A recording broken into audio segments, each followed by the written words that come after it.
Many gardeners still believe that without turning the soil over, the earth simply cannot come back to life.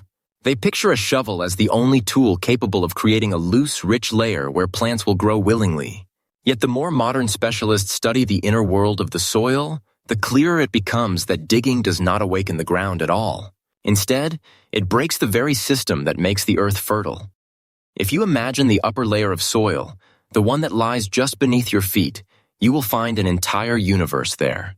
Countless microorganisms live in that gentle, breathable zone. Earthworms move through it, creating channels and keeping the soil alive. These tiny workers depend on air. They transform organic matter, deliver nutrients, and maintain a balance that has existed for as long as nature itself. Below this living layer lies another world. In the deeper part of the soil, where the air no longer reaches, live different bacteria. They thrive only when the oxygen level is low, and they work with carbon dioxide instead. They are not meant to meet the organisms from above. Each group belongs to its own environment, and both are necessary for healthy soil.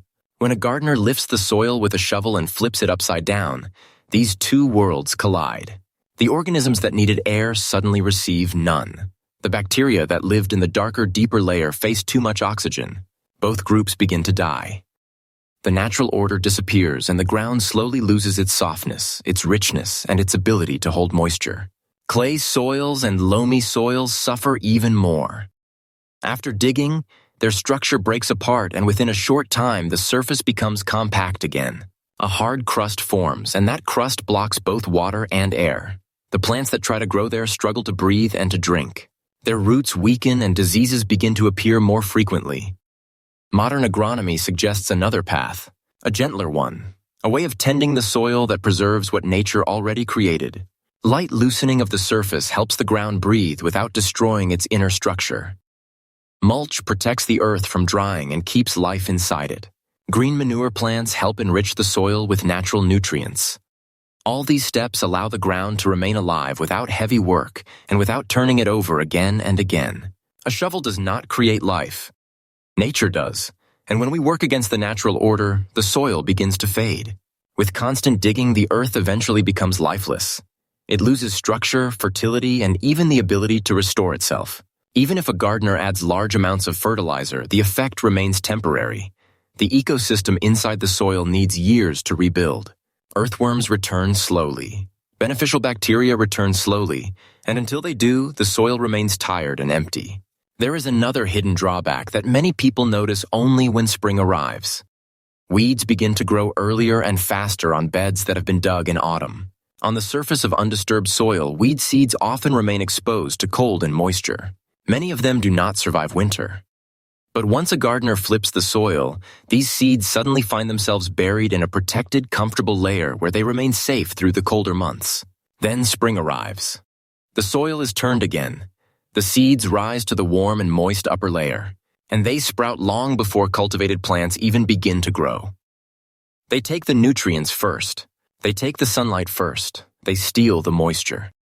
And gardeners then spend long hours pulling them out, wondering why weeds become stronger every year. The answer lies in the shovel itself. The structure of the soil also suffers in a less visible way. Earthworms create tunnels that act as tiny ventilation shafts in the ground. Dead roots from past plants form natural channels that guide water deep downward. These pathways help moisture reach the lower layers and allow oxygen to move toward plant roots. But once the soil is flipped, these tunnels collapse. After rainfall, the water can no longer sink in. It rests on the surface, forming small pools that evaporate quickly. What remains is a dry crust on top, and beneath it a dense, airless layer where roots cannot breathe or absorb nutrients. Plants growing in such conditions begin to suffer silently. Their roots weaken. They cannot reach the minerals they need. Their leaves become smaller and pale. Their flowers are fewer. Their harvest shrinks. And all of this happens not because the gardener did too little, but because the gardener did too much. So what should be done instead? Specialists today believe that the healthiest soil is the soil that receives as little disturbance as possible.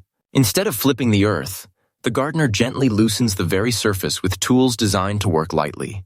A flat cutter, narrow-toothed forks, or an aerator can open the soil just enough for air and water to travel through without destroying the structure beneath. When the harvest season ends, the beds should not remain bare. Nature dislikes empty spaces. Green manure plants such as mustard, rye, oats, phacelia, clover, lupine, or peas can restore strength to the soil naturally. They grow quickly, enrich the ground with essential nutrients, and improve its structure. When they reach the height of a human hand, the gardener gently loosens the soil again, allowing the green mass to mix with the upper layer. Over time, it decomposes and becomes a powerful natural fertilizer. If the autumn becomes too cold and sowing becomes impossible, the soil can still be revived using preparations with beneficial microorganisms. These mixtures contain living cultures that awaken the earth and help it form humus. When dissolved in water and poured onto the beds, they encourage life to return to the soil gently and naturally. The final touch is mulching. A layer of straw, sawdust, compost, or dry leaves shields the ground from frost, traps moisture, and creates a comfortable environment for soil organisms to survive the winter. Beneath this warm covering, the earth rests and slowly heals. This gentle approach is not only kinder to nature, but kinder to the gardener as well. There is no heavy digging, no endless flipping of the ground. Instead, there is a partnership with the soil, a respect for the natural rhythm that has existed since long before gardening even began. When the earth is allowed to breathe and recover, the plants respond with stronger growth and richer harvests. The work becomes easier, the results become better, and the connection between the gardener and the land becomes far more rewarding.